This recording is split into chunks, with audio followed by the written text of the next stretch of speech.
நான் பார்க்க போகிறது எடுத்துக்காட்டு 3.13. கொஷின் பாருங்கள்.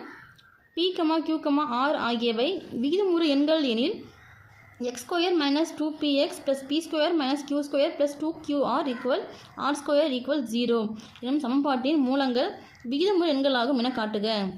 அதாவது கொஷின்லேயே பாருங்கள், PQRன்றது வந்து விகிதமுறு எண்கள் அப்படின்னா இந்த சமன்பாட்டை சால்வ் பண்ணும்போது இது வந்து விகிதமுறு எண்களாக இருக்கும் அப்படின்னு ப்ரூவ் பண்ண சொல்லியிருக்காங்க. இதனுடைய மூலங்கள் வாங்க பார்க்கலாம். பாருங்கள், சமன்பாடு எடுத்து எழுதியாச்சு. இப்போது இது A value, B value, C value பிரித்து எழுதிக்கலாம். சரிங்களா? என்னோடய வேல்யூ எதுவுமே எல்லாம் ஒன்றுக்கு அர்த்தம். இப்போ 1, பின்னோட வேல்யூ பார்த்திங்கன்னா இந்த எக்ஸுக்கு முன்னே இருக்கிறது 2p மைனஸ் இருக்கிறதுனால -2p. அடுத்து சீனோட வேல்யூ இது ஃபுல்லாகவே சியோட வேல்யூ தான். Equal p² - q² + 2qr - r². சரிங்களா? Formula del = b² - 4ac equal பின்னோட வேல்யூ -2p ஃபார்முலா ஸ்கொயர் -4 × என்னோட value 1, சீனோட value p² - q² + 2qr - r². சரிங்களா? இப்போது ஃபஸ்ட்டு இதை ஸ்கொயர் பண்ணிக்குவோம். 2p ஸ்கொயர் பண்ணும்போது -1 ப்ளஸ் ஆயிரும். 2 வந்து 2 ஸ்கொயர்னும் போது 2 × 4 p² அப்படியே வரும். சரிங்களா? சரி, p -2p × -2p இருக்கும்போது மைனஸ் கேன்சல் ஆகிடும். 4 p × p p². சரிங்களா? அடுத்து பாருங்கள், 4 × 1 4 தான்.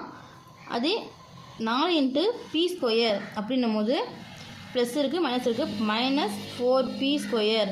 இது இந்த 4 வந்து 4 கூடயும் பெருக்கணும். அடுத்து பார்த்திங்கன்னா -× ப்ளஸ் ஆயிரும்.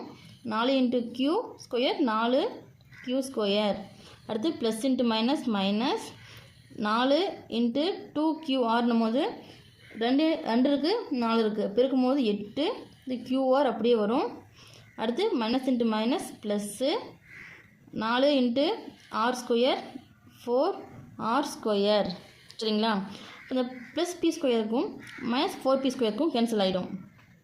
கேன்சல் ஆகிடுச்சு. மீதிக்கிறது 4q² - 8qr + 4r². சரிங்களா? அப்போது இதில் வந்து காமனாக பார்த்தீங்கன்னா 4 வெளியே எடுக்கலாம். எடுக்கும்போது 4 வந்துச்சு வெளியில். இப்போ உங்கள் q² -2 இருக்கும். 2 × 4 8 qr + r². சரிங்களா? இப்போ இந்த ஃபார்முலா பார்த்தீங்கன்னா நம்ம சின்ன வயசில் கிளாஸில் படிச்சிருப்போம். a - b² = +b² - 2ab இந்த ஃபார்முலா வரும். அதே சேம் ஃபார்முலா இதில் அப்ளை பண்ண போகிறோம். a - b² = a² + b² - 2ab.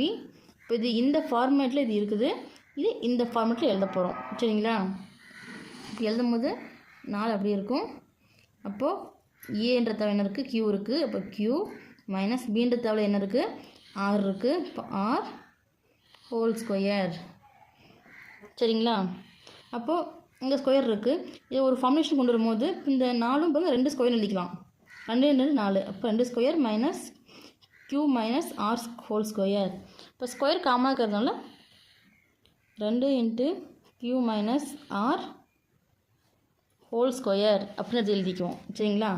இப்போ டெல் வேல்யூ 2 × q - r².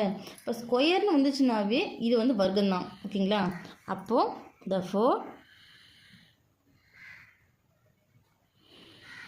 இது ஒரு முழு வர்க்கமாகும். சரிங்களா? ஸ்கொயர்னு வந்தாலே முழு வர்க்கம் தான். அப்போது எனவே இது பார்த்திங்கன்னா ஒரு விகிதமுறு எண் தான்.